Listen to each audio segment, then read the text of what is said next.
Assalamualaikum warahmatullahi wabarakatuh. Alhamdulillahi rabbil alamin wa bihi nasta'inu ala umurid dunya waddin wassalatu wassalamu ala asyrafil mursalin wa ala alihi wa sahbihi ajmain. Amma ba'd. Saudara-saudariku yang seiman dan seislam dimanapun Anda berada, di kesempatan kali ini saya akan membawakan ceramah yang berjudul Mendidik Anak Secara Islami.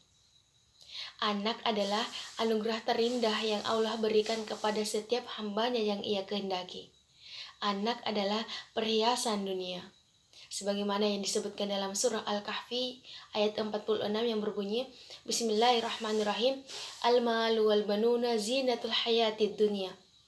Yang artinya harta dan anak-anak adalah perhiasan dunia. Namun ingat, sekalipun harta dan anak adalah perhiasan dunia, ia adalah tanggung jawab, ia adalah amanah yang Allah Subhanahu wa Ta'ala pikulkan di setiap pundak orang tua. Maka kewajiban bagi kita sebagai calon orang tua maupun yang telah menjadi orang tua saat ini adalah untuk menjaga, mendidik, merawat anak kita kelak agar kita kelak bisa mempertanggungjawabkannya di hadapan Allah Subhanahu wa Ta'ala. Rasulullah Shallallahu Alaihi Wasallam bersabda, kullukum ra'in wa kullukum mas'ulun an ra'iyatin. Setiap orang adalah pemimpin dan akan diminta pertanggungjawaban atas kepemimpinannya. Maka kita wahai calon ibu, Anda wahai calon ayah, kita adalah pemimpin dalam rumah tangga yang kita semua akan bina kelak. Maka Allah Subhanahu wa Ta'ala akan menanyakan tentang tanggung jawab kita kelak di hari akhir. Sudahkah kita mendidik anak-anak kita seperti yang diperintahkan dalam Al-Quran dan hadis? Bagaimana cara kita mendidik? Apa yang harus kita tanamkan kepada mereka? Yang pertama, tanamkan kepada anak-anak kita pendidikan tauhid agar mereka hanya bergantung kepada Allah Subhanahu wa Ta'ala, agar mereka hanya beribadah kepada Allah semata, tidak beribadah kepada yang lainnya.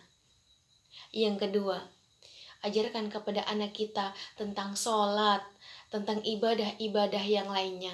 Rasulullah bersabda, Muru auladakum bis sholah wahum abna'u sab'a sinin wadribuhum 'alaiha wahum abna'u 'ashar wa farriqu bainahum fil madhaji.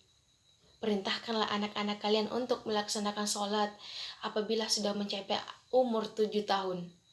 Dan apabila sudah mencapai umur 10 tahun, maka pukullah dia apabila tidak melaksanakannya.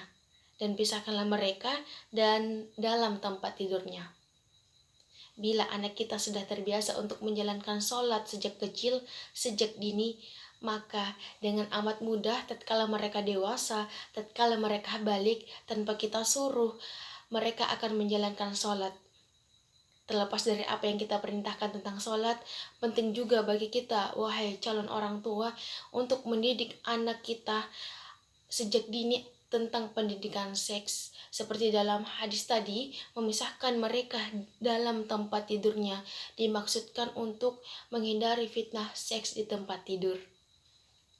Yang ketiga, tanamkan kepada anak-anak kita tentang akhlak dan adab.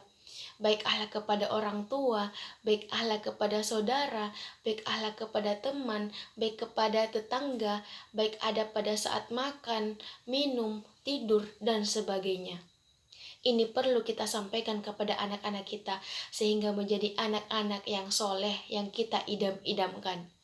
Bukankah kita sebagai calon orang tua, bahkan yang sudah menjadi orang tua saat ini, mendambakan agar anak-anak kita menjadi orang-orang yang baik? Yang terakhir, perhatikan siapa teman anak-anak kita. Karena pengaruh teman sangatlah besar, sebagaimana sabda Rasulullah yang berbunyi, seseorang itu tergantung pada agama temannya. Oleh karena itu, salah satu di antara kalian hendaknya memperhatikan siapa yang dia jadikan teman. Kalau anak kita bergaul dengan orang-orang yang narkoba, maka bisa jadi dia akan kecanduan narkoba. Kalau anak kita biasa berkumpul dengan seseorang yang hobinya berjudi, maka kurang lebih dia seperti itu juga. Begitu pula sebaliknya, kalau anak kita biasa berkumpul dengan orang yang rajin sholat berjamaah, maka kurang lebih dia seperti itu. Kalau anak kita bergaul dengan orang-orang yang soleh, maka dia akan menjadi orang-orang yang soleh, insya Allah Ta'ala. Untuk itu, kita sebagai calon orang tua kelak, marilah kita didik anak-anak kita dengan pendidikan Islam sesuai dengan Al-Quran dan hadis Rasulullah Shallallahu Alaihi Wasallam. Demikian yang dapat saya sampaikan pada kesempatan kali ini. Semoga dapat bermanfaat bagi kita semua dan dapat kita aplikasikan dalam kehidupan kita semua. Lebih dan kurangnya mohon dimaafkan.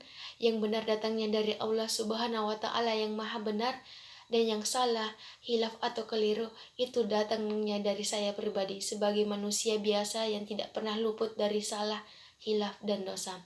Wassalamualaikum warahmatullahi wabarakatuh.